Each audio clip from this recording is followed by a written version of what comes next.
हाइच हामी मन्दिर पुग्यो ल मन्दिरको गेट शुभ नयना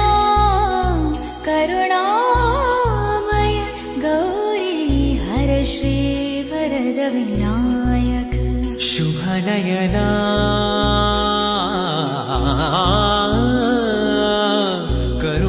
करुणामय गौरी हर श्री वरद विनायक ओंकार गणपती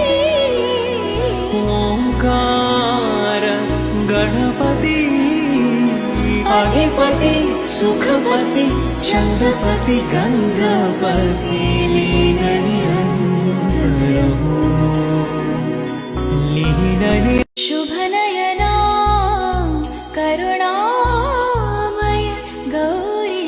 हर श्री वरद विनायक शुभ नयना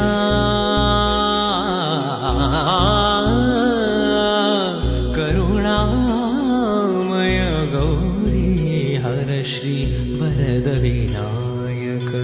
ओंकार गणपती ओंकार गणपती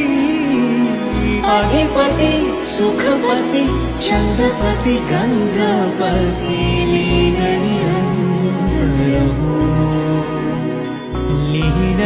शुभ नयना करुणामय गौरी हर श्री वरद विनायक शुभ नयना